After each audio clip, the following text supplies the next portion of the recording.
got a question. Are you using social media or is social media using you? Because I feel like these phones, these small little devices, they got us in a chokehold, including myself. I am preaching to the choir. On today's episode, I had to bring in an expert. He is going to share with us some tips, some tools on how we can navigate the cyber world. First of all, let me tell you who he is. He's a media psychologist, a confidence coach, which I feel goes hand in hand with social media. Like, you should be confident. You got to be confident navigating this space. And last but not least, he is a Tedx Inglewood speaker. Without further ado, ladies and gentlemen, welcome Dr. Corey Emanuel to the Don't Recycle Project. Thank you so much for having me. Thank you. Thank you for coming by and just... Of course. Dropping some gems. Of course.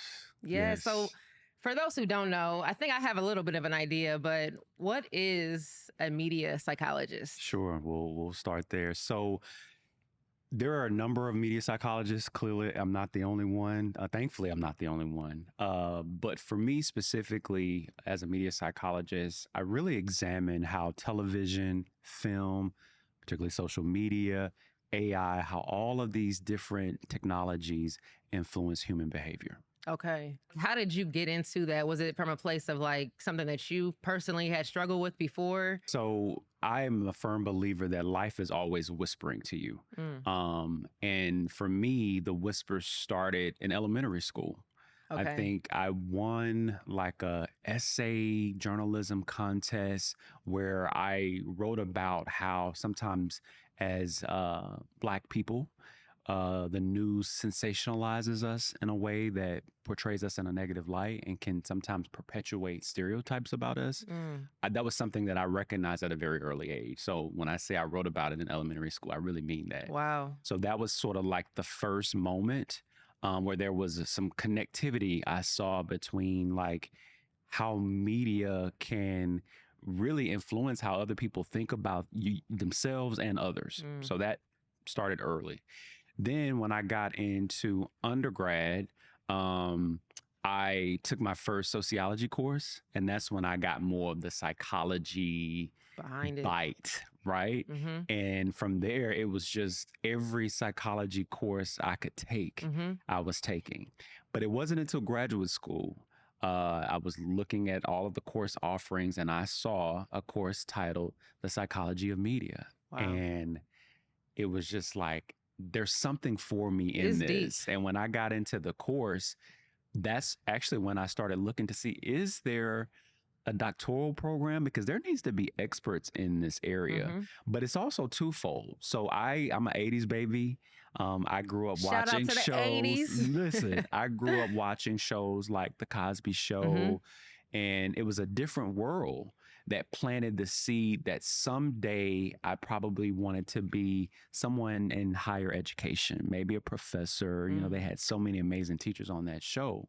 And that's when the marriage sort of happened. I said, you know what? I see a path for me to become an expert in this emerging field. There needs to be people to help us sort of make sense of it all. And so really it was just sort of this through line from childhood into adulthood that said, yeah, man, this is the path for you. And so here I am now, 4 years outside of my doctoral program. And I find that every life experience I've had has prepared me for what we're seeing and what we're doing right now in this world of technology. Yeah. That's beautiful because it needs to be, like you said, an expert because it seems like such a lightweight, just for fun or entertainment. Absolutely. But it's really deep. It's a lot of psychology behind social media or media in any form. Even down to, I was reading about like the color choices they use to like get our attention or make you feel a certain way, like red for this or, you know, and it's like to know that you're almost, you know, being kind of used as like a puppet in a way on how to feel. You have to really know. Right. It can feel manipulative. Right. Yeah, right. And unless you lean into trying to understand it a little better. So although like I'm well versed in the area of in media psychology rather, we all have an opportunity if this thing is really part of your daily life, you should be having a more intimate relationship with it. And even in intimate relationships, we also have to set boundaries. So that part. the balance. Right. The balance. What would you say, in your expert opinion, are the pros of social media? Sure. So I think if we just reach back just a few years, we might remember the pandemic, right? And so some of the research has shown that, when it comes to feeling lonely, social media can be a great outlet to connect. I mean, you think about how you and I met, connected. We found each other through social media. I think about, during the pandemic where you had D Nice doing the DJ sets that brought people together, and we were able to dance together from afar. I think about people like Tabitha Brown, who the onset of the pandemic allowed more eyeballs to be put on her rather, and we see how her career has catapulted since then. So there are some really amazing things that can happen by way of social media. But we also can't be naive to know that right now, if we look around with the political climate that we're dealing with, we see a lot of, hate being spewed. We see disinformation, misinformation being spread by way of social media. So it's an endless list, but I'm still hopeful, right? I'm hopeful that as we lean more into understanding it, getting a better understanding of its impact, how it is influencing us, then we can start to create more balance. Because going back to your original question, I think that there are some great opportunities for business and networking and connectivity that can happen by way of social media. And I think we're a great example of that too. How would someone who is managing a business, trying to grow a brand, let's say they don't have the funds or they're not a big enough company to have a social media manager, how do you balance that and then also balance your own mental health while trying to keep up and stay in the algorithm? Sure. How do you navigate that space? Because I feel like I've been struggling with that. Okay, I need me time. For sure. I can't show up online, but at the same time, feeling the guilt of, I got this brand I'm trying to grow. I should be posting daily, so I'm told, or staying in people's, faces with the content. Right.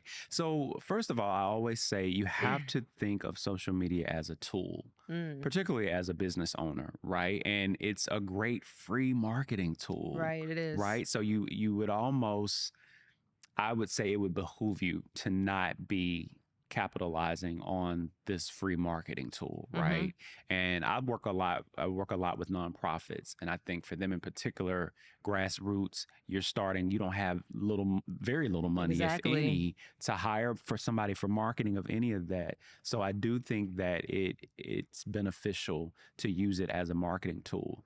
But in terms of the balancing act of it, someone like me, I schedule posts. I have a day a week where, I block off just a few hours of time where I'm shooting so that it doesn't become this all-consuming, overwhelming thing. So really the answer I keep coming back to is balance. And everybody has to find that for themselves, because there is what works for me probably won't work for you. And that's okay, and vice versa. So I tell people, if you are using social media for business, you schedule your posts.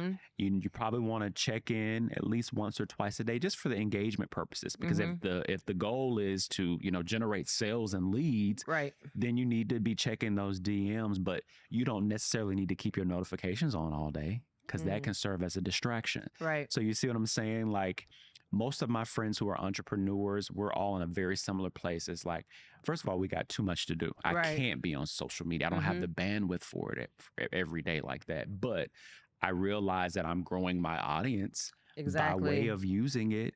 So it's just a matter of how you use it. I don't think, if you found success outside of social media, then kudos to you. But I think in the year 2024 and beyond, it's a necessity for a business.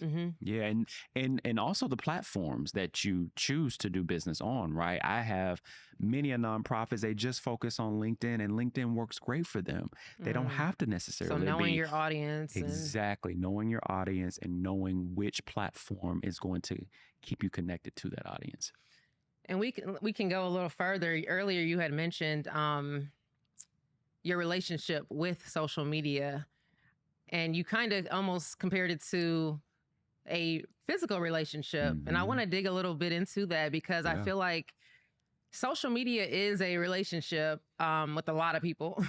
But I really think it reflects your relationship with yourself. It does. Because I feel like when you mentioned that your bandwidth may be different than what I can tolerate, I also feel like it goes back to how, we have different levels of self-esteem.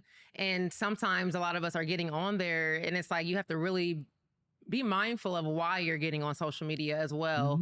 I wanted to, just add that in there. Absolutely. Not, are you getting on to get validation? Are you getting on there to grow your business truly? Is it truly about that? Or are you looking for love that you don't have within? Absolutely. So one of the things I get asked a lot about is social media making me depressed, right? That's the question.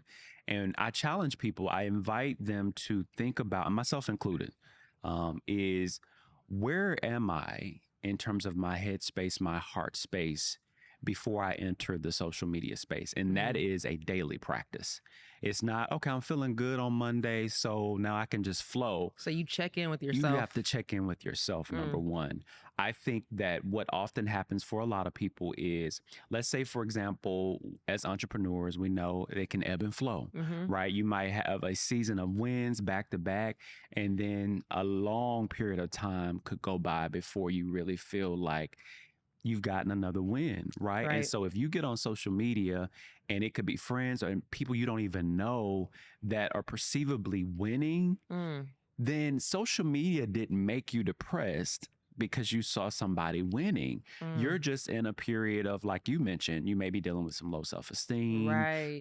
You're just feeling sort of stuck in the moment. And so, yeah, those moments can be triggering, but I think sometimes we give social media too much power in that way, especially if you aren't cognizant of where you are when you enter that space. Yeah. I just think that it's truly important, like you said, to check in with yourself. Like, how are you already feeling? Yes. Before you, like you said, you give social media the power to say, oh, it made me depressed. Yeah. Well, you were already, it was kind of dormant, and it just kind of. You were dealing with some anxiety already. There were already some stressors. And again, I'm normalizing that. I think one of the other things you sort of touched on that I want to make sure that we give space to is one of the most universal areas of need for all of us is belonging. And many times, many seasons, we may not be finding that in our offline lives.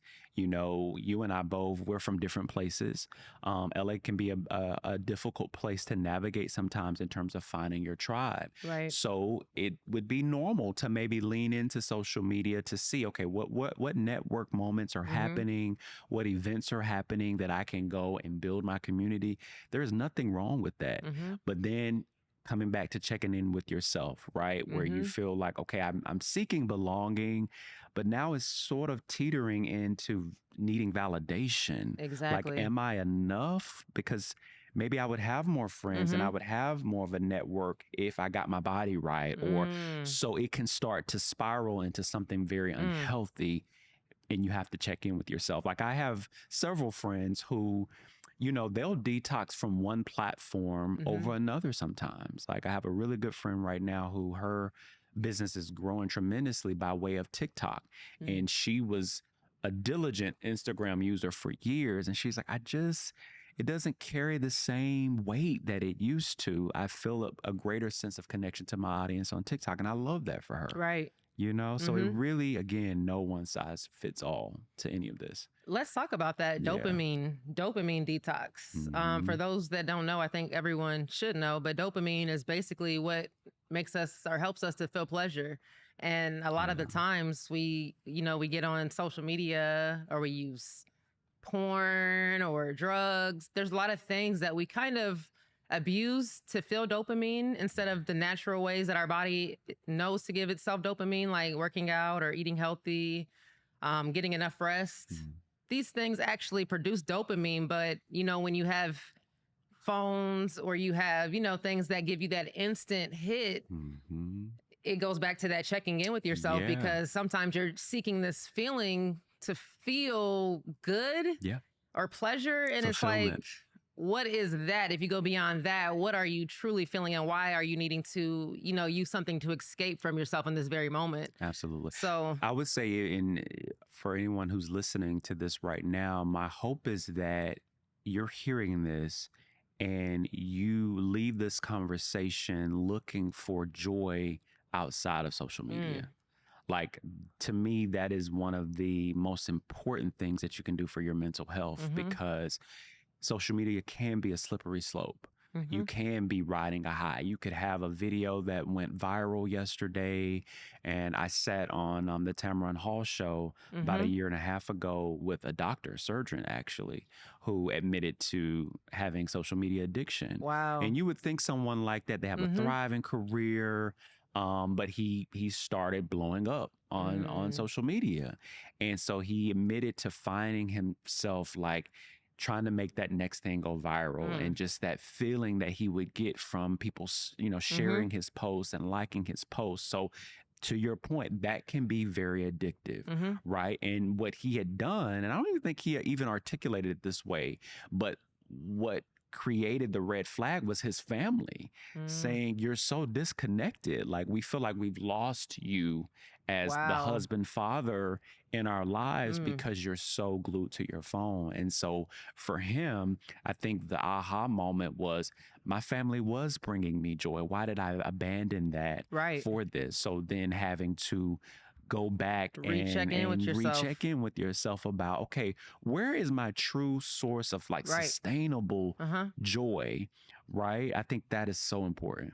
I read a fun fact online. Let me read it so I don't get it wrong. Social media addiction is considered to have similar effects on the brain as cocaine abuse. Absolutely. That's crazy. It's, when you think about it in that way. Well, think about it with drug use, particularly addiction, social media addiction, even it becomes a way of an escape. Right. And you use the word pleasure, which I think is a great way to describe this sort of seesaw that we can sometimes be on between pleasure and pain. Right. So again, checking in with yourself, you've got to get really honest. So I think this is what I think. Okay. I think that social media is an opportunity to lean into vulnerability, because in vulnerability is healing. That's beautiful. Now, that doesn't mean that it's not going to be uncomfortable. Right. You're going to have to deal with a lot of discomfort in the honesty that you have to have with yourself about, why do I stay up all night scrolling when I know I have a job that's probably going to be compromised because I'm tired. My productivity is not. My family relationships is going to be compromised because they're constantly bidding for my attention and I'm not giving it to them.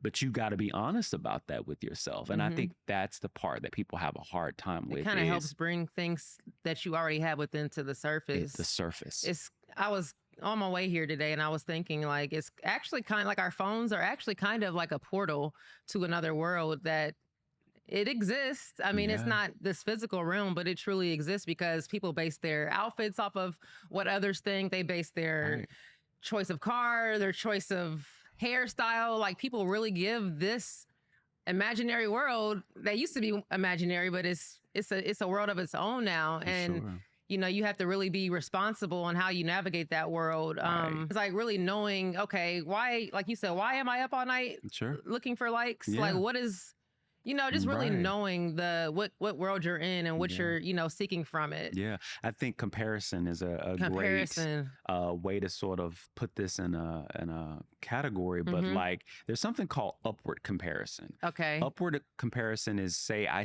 come across your social media profile and I see you've got this dope podcast, right? If I become inspired by that and I go off and I create my own podcast, or maybe I create my own, something about seeing you in your element sparked joy in me and it activated me, then in that way, social media was a beautiful conduit to my next chapter, right? But then there's also downward comparison too, where I see you and then I find myself being like, well, I'm never going to be as good as her. Or I could never pull that off. And then that can become its own spiral, right? And rabbit hole but that's a check in with yourself. If you find yourself in that downward comparison more often, that's where the detox can come into play, right? That's where you say, okay, This doesn't have anything to do with what somebody else is doing. This is me checking in with myself, Mm-hmm. which may mean going back to childhood. Where did you first experience rejection, and how is that rejection being internalized Mm. and now being manifested in a way that I have a very negative experience with social media? Right. But what social media can certainly bring things to the surface, as you said, but I think it's sort of become a cop out in a way. Mm. It's easy to blame When everything on it social was media. you. It's It really was reflecting back to you. returning to yourself. Yes. Yes. How would somebody detox? Like what steps or tips could you give somebody who they do find themselves up late at night, or Yeah. all throughout the day their downtime is spent scrolling and scrolling, and they don't even know why they're scrolling. They're just Sure. scrolling mindlessly. Like, Sure. what advice could you give to somebody who Sure. kind of struggles in that area? Sure. So again, I know I keep preaching this, but it's going to look different for everybody. So Mhm. start there. And obviously you can gain inspiration. There are a lot of people out there. You can literally do a Google search for how to do a detox from social media. But I would say, first of all, think about where you are. So are you an entrepreneur feeling like you need to do a detox? Okay. Because if that's the case, then you need to start exploring some of the tools that will allow you to craft, curate your content, Right. schedule it, and then you can walk away from it. Right. Mm-hmm. I know a friend of mine who often does that, who has her own business. She turns the notifications off on her phone, which I think is a great Mm-hmm. sort of tip, but she allows her emails to still show her when someone might DM her about some Okay. sort of business related matter. Kind of like the boundaries you kind of. That boundary Yeah. place, right? Like for me, what I tend to do, I have like a certain period of the day where it's like I'm in airplane mode, my phone's turned upside down, Right. or if I feel like I've just been on social media interacting and on my computer all day, like I Mhm. will literally go put my phone in a different room Wow. for a couple of hours to Yeah. just step away from it, right? But Mm-hmm. that's what works for me. Other people, they will literally take all of the apps off their phone and That's not me. right and not put them back on for Yeah. 2 weeks, 3 weeks, maybe a month at a time. And so I also encourage baby steps, right? Because Mm-hmm. none of this is going to be an overnight like, "Whew, I detox and now I'm ready to jump back in with a clean Right. set of eyes." No, it doesn't work that way. Start with, okay, today I'm just going to not do an hour on social media. Because here's the thing. The most recent research shows that we spend about 2 hours and 20 minutes a day on social media, Wow. and Black people spend more time on social media than any other racial group. And I wonder why though. Like what? Like So why? I kind of talk about this a little bit in my TED Talks. I won't give too much away, Okay. but the bottom line is going back to my original point about belonging. Mm. The study that I did back in 2020 revealed that Black Americans aspire to community feeling over so many other things: financial Yeah. success, their personal image, personal growth, Mhm. even. And there is a sense of community that we feel being in Mm. connection with other people on social media. That's deep. It's deep, Wow. like it's none of this stuff is happenstance, Mm. right? There is absolutely Science. science and just history Right. and generations even Mm. of knowledge that we can sort of make sense of as to why we have the Right. relationship we have with social media. Mm. Yeah. I recently did my own detox, and I think I had mentioned earlier, I just felt there's a thing called FOMO. And I felt that, like, I really, just being offline, I just felt like, okay, let me check in, and it's no more notifications than I had 20 minutes ago. But for some reason, I just had this urge to just see what the rest of the world was doing, or was somebody trying Mhm. to contact me, or like, but why? Like, why? I had to question my own self. Like, Sure. why? For one, do I care? Because I'm good, my kids are good, my family's good. They know how to reach me directly if something is really going on Right. in my actual world. So Right. why do I even care what I'm missing on this other world? And why do I give it so much power, over my day, to the point where I'm trying to be present with myself, and I Mhm. can't even take my mind off of, okay, I did the dishes, did some laundry. All right, it's been an hour, and it's kind of like that feeling. And I'm sure a lot of other people can just relate to that feeling of you're missing out on something or someone or some news. Absolutely. But I same for me. So everything we're talking about, I want to be very clear. I deal with, Yeah. have dealt with on some level. But what I often encourage people who are battling sort of FOMO is similar to the joy conversation you have to have yourself is where are there deficiencies in terms of fulfillment in my offline life? Right? Like you listed several things that I'm sure brings you joy, Right. you know, kids, family, all of these things. When was the last time you explored a new relationship to the things that do bring you joy and fulfillment? Right. Right. If you're a parent and you're sort of stuck in the rut of, okay, drop them off at school's back in session, drop them off at school, and I got to get them home, get them fit. Like the mundaneness of that is going to eventually, it's that waning that happens, right? Where it's like, well, yeah, I guess like, of course I love my family, but like that pattern that we're in right now doesn't really bring me a lot of joy. Right. So now I'm going to social media to see like, well, what are other people what can spark doing? my dopamine over here to get that little boost. So I think that the invitation becomes to how do I explore a new relationship to the things that bring me fulfillment in my offline world? I spent like, I would say I went a good solid 5 days, not completely off. I did like maybe a check. It was way less. Let's say I had 6 hours screen time. It went down to, well, social media time because I'm on my screen. You know, I watch a lot of YouTube and things like that. But Instagram or, you know, those kind of apps, it went down tremendously to, I was spending maybe 30 minutes throughout the day total. So I was able to, I went and bought a new guitar. I was able to, I was sitting out in the park exploring like, did I used to play? I was waiting on the nuggets of you to share. Well, what did I do with that time? My time, I realized how, you know, sometimes we take time for granted. Yeah. And I think it's important we touch on this because time, you know, it feels like we have plenty of it, but if you really look at how much time you have and, you know, you look at how much you spend your time wasting it on things or thoughts that really don't serve you, it's like how much time could you have spent building a new skill or learning a new language or getting closer to yourself, journaling. There was so much that I was able to do within those 5 days that I was like addicted. Like, do I even want to go back to social media? Right. Let's circle back to the discomfort conversation, right? Of when you get honest with yourself and you are vulnerable, you're going to see, oh, the reason why I didn't start that business in February, like I said I would back in 2023, is because I've been distracted. And it's okay. Like there's no shame in that, but you got to own the fact that, oh, I have devoted a lot of time to everything else besides what I said I was going to do this year.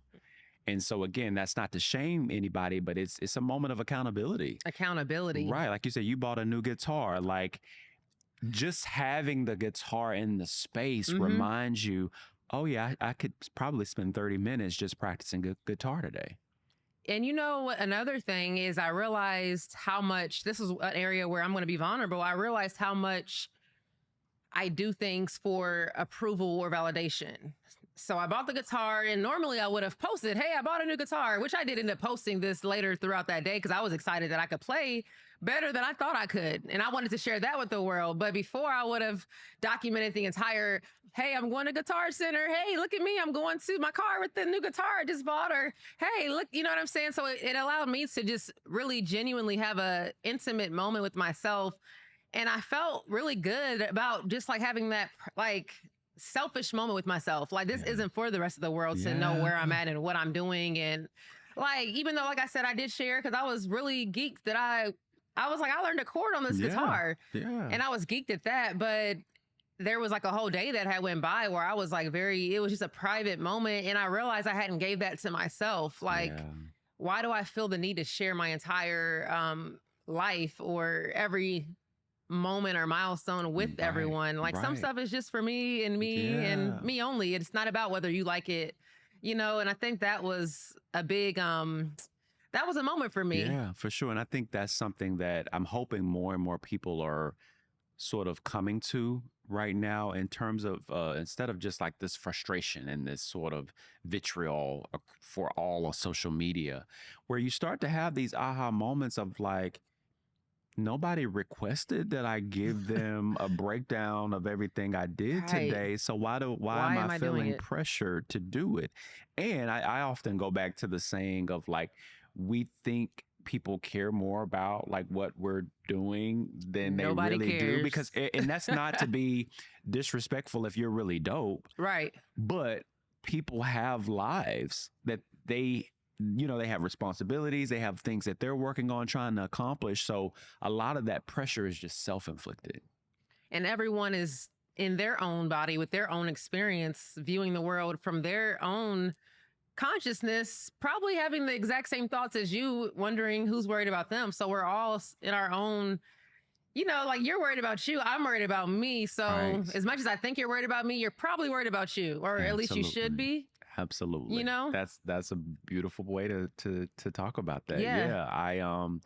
You know, I would say maybe back in November of last year, I got the download to just be more intentional about my Instagram account specifically. And I would say maybe a month after I got that download, I had a radio director reach out to me and said, you know, I'm seeing your content, really like what you're doing. Love to bring you in to do a test run of a show that we're building out. And I was like, got it. I was Whoa. connecting the dots between, okay, you got the download, you did what you were supposed to do, you're starting to get noticed more. Mind you, that didn't turn into or evolve into some major big role or whatever, but I continued following that voice, that whisper that I talked about earlier. And I would say this moment right here, being on this podcast, is a direct reward of me following that voice. Yeah. And so I just want to encourage people that there are going to be days, season, weeks, sometimes where it's quiet and you're like, man, my content isn't growing. And why aren't people, you are impacting someone. So it might just be one person that day, but I promise you that that work that you're putting into it, not the seeking validation, approval route of it, but when you have a gift and you feel like, I just got to share this with the world, I don't want you to abandon social media totally, because you can find your people. I'm really just blown away by the community that I find by way of the comments on some of the things that I post. That people are like, man, I've been dealing with this in my relationship. And the fact that you just posted this video and you're engaging with me about it, it's not just you post it and you walk away. You actually care to respond to me. That's that hierarchy rather of need of belonging that I feel like we're ultimately after, but it does require some intention behind it. Right. Yeah. You mentioned like your gift, and, you know, being able to, when people are using these tools, you know, like social media to get your gift to the world, you can't really look at the numbers. You have to just know that you're using your gifts, and your gifts may take some time. Even if it reached one person, you just have to, I think it goes back to what we spoke to before, really knowing kind of like your why. Like, why am I on this platform? And what am I looking to gain from it? And if it's truly to spread your gift, then the numbers won't matter. I learned, I can't remember where this came from, but several years ago, I started applying like the 7 why rule that I actually encourage a lot of my clients to use too. But like, you say, all right, I want to get on social media. And you say, okay, well, why do I want to get on social media? You say, I want to grow my business. Okay, well, why do you want to grow your business? Well, I feel like A, B, and you just go down that into, and then you would be surprised by the time you get to that 7th why, you may find yourself, oh, I don't even need to be on Instagram. Actually, I just need to put my content out on YouTube. And immediately that pressure that, oh, I need to be on all of these different platforms. You know, I need to record this way. I need to all of that can be alleviated as you get down to the core of why you set out to do what you set out to do. You might even uncover a wound from when you were in middle school that doesn't have anything to do with why you feel this pressure to post on social media every day. It's that vulnerability. Yeah. let's talk about kids, because I have 2 teenagers and I'm definitely Which is struggling. insane because you look like a teenager, but go ahead. Thank I'll you. let you. You know, black don't crack. Right. But I have 2 teenagers and they, you know, I'm trying to learn how to navigate this space of social media. And then I'm also trying to raise them where they were born into this. This is Digital this is age. their thing. You know, Yeah. they're teaching me about stuff on my phone. I'm like, I know I'm not that old, but Right. this is their world basically Yeah. that they were born into. That's Yeah. all they know. They don't know the world without phones on your hip. Mhm. So how do we as parents, like, how do we help our kids balance? And I'm not talking about, like, you know, 8-year-old or 5-year-olds who probably shouldn't have a phone in the first place. Mhm. You know, I have Mhm. teenagers. My oldest will be driving this year. Yeah. She needs a phone. Yeah. They are getting themselves to and from school. They need phones. It's no Absolutely. longer just don't let them have phones kind of conversation. Right. So how do I Right. help them?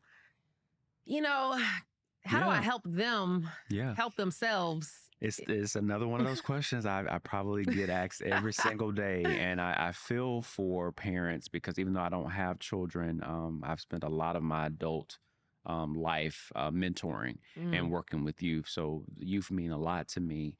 And the social media piece of it does raise concerns, right? I think one of the things we didn't mention, but just, cyberbullying is very real. There is research that shows that adolescent boys and girls can start to feel, down about themselves when they see, certain bodies being, romanticized in such a way as their bodies are developing and they feel that pressure that I should look like that because I want to have a boyfriend, I want to have a girlfriend and those Right. types of things. So some very real things, but to answer your question, it's sort of multiple layers to it. I think first and foremost, we as parents and adults and guardians, we're our kids' first level of role model influence. So your relationship to social media and technology matters.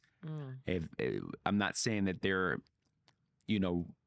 replicating your every move, but if we're having dinner together and I'm on my phone the whole time texting, well, they're probably going to be on their phones texting and Right. doing all of the things too. Outside of just the role model influence, I often encourage families to have what I call a digital media family plan. Okay, digital And media family plan. Okay. right? And it's something that you come up with together. This isn't like I'm setting a plan into place and you better follow it or you're grounded or I'm taking your phone. It's not that. You come to terms with what should social media use look like for our family. Okay. So like you said, certain things is we got to have our phone. We go our separate ways throughout the day. Got it. But when we come home, maybe that first hour is off. Maybe Right. we're engaging with each other just to check in to see how the day was, or you're doing homework, or you're doing sports or whatever. There are breaks built in where you're not on that phone, right? Then dinner time, we might not always sit around the dinner table together, but if we're in the kitchen can be a no phone zone. No Okay. phone zone, right? The family living room, if we're all sitting around watching a movie or TV together, that's a no phone zone, right? And I've seen parents get creative. There's like a bowl where all the phones go when we come together. And it can sound like work, but at the same time, once you get in the habit of it, It becomes a norm. It's a norm. It's the freedom. And I think that youth are looking for opportunities to connect. That's why they're spending so much time on Right. social media. So there is a norm that has to be set about, well, what does this look like? And then when it's bedtime, all right, maybe if a parent feels okay with this, maybe we leave our phones downstairs to the next morning. Right. Why do we have to go to bed with our phones? Right. Right. So again, no one size fits all, but invite the kids in, ask them. So, okay, what do you think is like realistic? We come home from school, right? What's a realistic time to maybe put the phones down? Okay. What's a realistic, can we do, maybe start out doing 30 minutes, everybody no phone, and then maybe we work our way up to an hour or 2 hours each night. But take it in baby steps. Right. Yeah, but you got to have a plan, because if you don't have a plan, then it's gonna be chaotic, I right? tried to. I'm gonna use some of those because I've tried the Yeah, taking the phone that it ended up biting me in the butt because I'm like I need to right. get a hold of you. So Exactly. you need your phone. You need your So phone. it's never like you said. There is no And black there's and white. It's always a gray area Yeah, of and what this isn't works. about like punishment. It No. really is about boundaries and creating a lifestyle that Mm-hmm. brings you joy and peace, Right. right? And I know that those concepts can sometimes be challenging for youth to Mm-hmm. understand, but you know, that's always been the case that Mm-hmm. parents and older people sort of, are introducing you to ways of living that you don't know of because you haven't been here as long as them. Right. So just sometimes maybe even reaching back Mm-hmm. into times before social media to just remember, like, oh yeah, I remember when I was in high school, I picked up this habit. And Mm-hmm. maybe you introduce them to whatever that habit doesn't mean that they'll adopt it, but they need to see and hear and feel a world that exists outside of social media. And you might be the best The example of bridge that, between and the that. bridge between that. Yeah, just Yeah. go outside. We went out, me and my daughters, we went to the park and it felt so it felt amazing because it's something that we Right. just don't do anymore. Like that's all we did as kids. We was just outside all day. And we was at the park. I used to Exactly. play basketball. I taught myself because all we did was stay at the park. Right. And it's like the kids these days, they're just in the house. So Yeah. it's definitely a generational, even though I'm on social media as well, it's definitely a generational, gap. So learning how to just kind of like you said, bridge that Mm-hmm. to understand, okay, this is all they know. So let me show them how we used to do it. Exactly. And you call out a very important thing is none of us are naive to the fact that, like, for me, I was in undergrad when Facebook was emerging. So like I have literally high school with MySpace. I've been on the cusp of all of Mm-hmm. these turns and pivots throughout social media. So, but I also remember a world and a life before it came along. Right. And it's not just nostalgic. Like there is actually sources of joy in some of those moments, but they won't know about it if you don't introduce it to them. Exactly. Yeah. I love Yeah. that. This conversation, it helped me out. Yeah. I hope that it, touched someone if you're having any, issues with social media addiction or, you And I know, want to say something about that too. I never want to downplay the fact that social media addiction can be a very real thing for it's real. people. So, but again, as a mental health advocate, I challenge you that if you're feeling that way, and when we talk about social media addiction, we're talking about extended periods of time, Mm-hmm. prolonged behavior, right, and negative habits that might be have onset. So, for example, if you're noticing your sleep pattern has been off for 3 Exactly. 4 weeks of time, that you're more anxious than you typically are, that particularly with youth, that their grades have slipped, or they you find them not engaging in conversations with you about their life and their world in a way. Yes. Yeah. Those are sort of the red flags. And so I invite people that if any of those things that I just described are coming up for you, to definitely seek out a licensed mental health professional.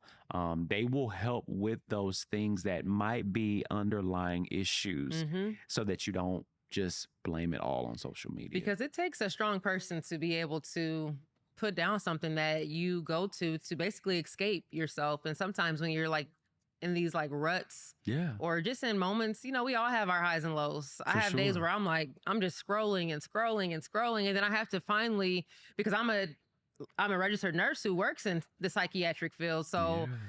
just even knowing what to look for within myself, I'm like, okay, you're this is too much Right. today. Right. And like you just called out too, like understanding our relationship to pain.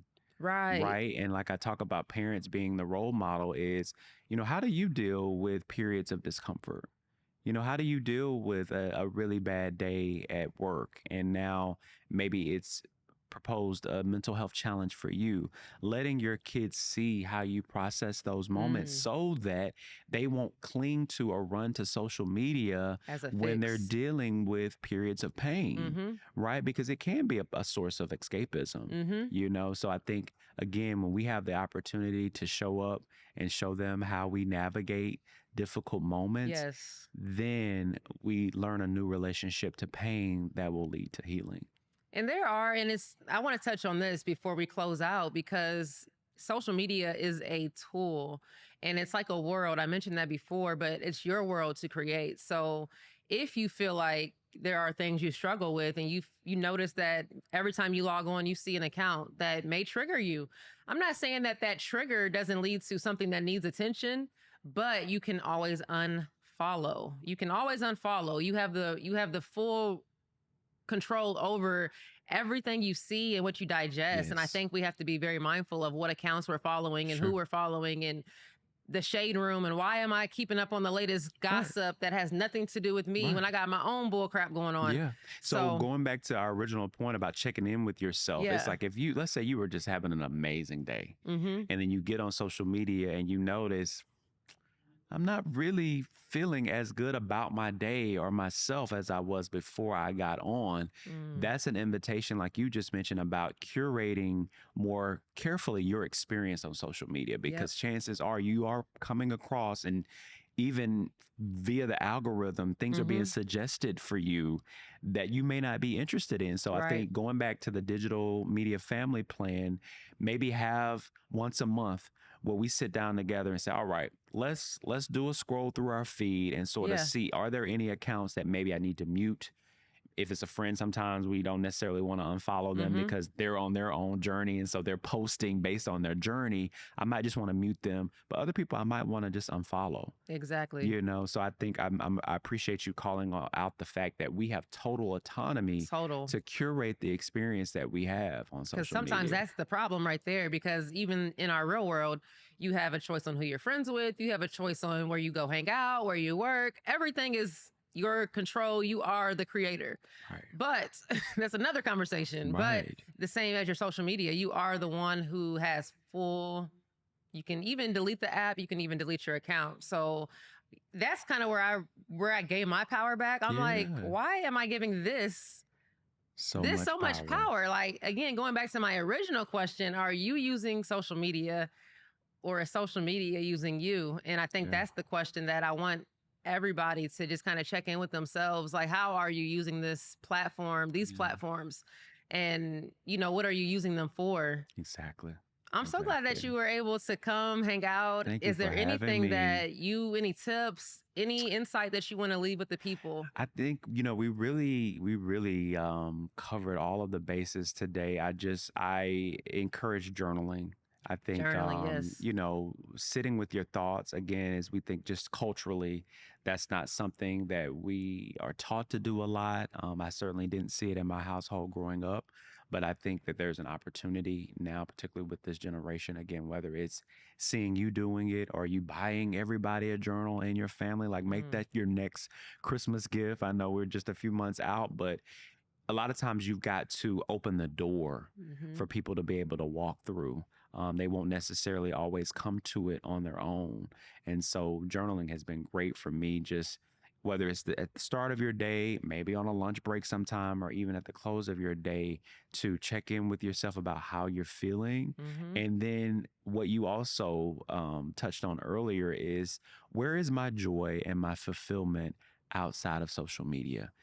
Get really clear about where your joy and fulfillment is outside of social media. And I promise you, when you go down that journey, you're going to be on social media a lot less.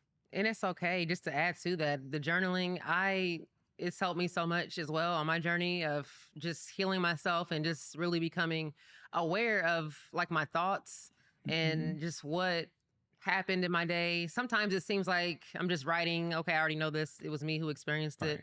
Right. But then there's sometimes when things come up that I'm like, okay, that's taking me somewhere. Yeah. And, I was going to say, it's okay if you don't know or have all the answers as far as what brings you joy or peace. But the more you journal, the more you sit and you just meditate and you just spend less time, into the other world and everyone else's world and more time within your own self and your own world, you'll start to find out a lot about yourself. And then you can get back on and be more aware and mindful. A huge part of journaling is self-discovery.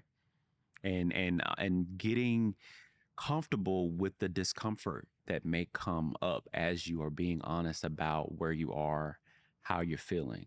I love to say, like, sit with your emotions with love. It Mm. could be anger, it could be sadness, but you deserve and you're worthy of self compassion. But something about seeing those words on the paper, It's different. it's just, it hits different. Yeah. Yeah. And it takes practice. Again, like we were saying earlier, with the detox of it all and just taking a step back. If journaling hasn't been your thing, ease into it. You might start out writing one sentence today to say, today sucked. Mm. Fine. That's your entry for today. Yep. Tomorrow you might say, all right, today sucked a little bit more or a little less. You added a few more words to the sentence. Yep. And each day you just continue to be honest about where you are. And in that honesty, in that vulnerability is healing. And that's what this show's about. Just don't recycle old patterns. Just because it's something that you didn't used to do doesn't mean you can't build new habits within yourself and better habits and get rid of old habits that didn't work. If social media was your go-to in your downtime, it doesn't have to stay that way. So you have the full permission. You have permission to become and change and grow. Absolutely. And learn better ways to just deal. Absolutely. Where can they find you at? So you can find me across social media at Corey Emanuel. That's CoreyEmanuel. That's Instagram. You can find me on TikTok, Threads, YouTube. I'm all over the place. My website is CoreyEmanuel.com for anyone who's interested in coaching. Would love to hear from you. And yeah, I'm just so grateful for this experience. So thank you for having me. Thank you. I'm grateful that you had time and you just, were able to come hang out and share your insight. Because again, this is an area that I personally, I'm still learning to navigate. So Thank you for just coming through and dropping your gems. Of course. Thank you for having me. Thank you guys for tuning in to this week's episode. I hope that it opened your minds. I hope that you learned something and it helps you think about things in a new way. Please follow us on IG at Don't Recycle Projects. Follow us on YouTube at Don't Recycle Projects. Until next time, recycle trash, not trauma. Peace.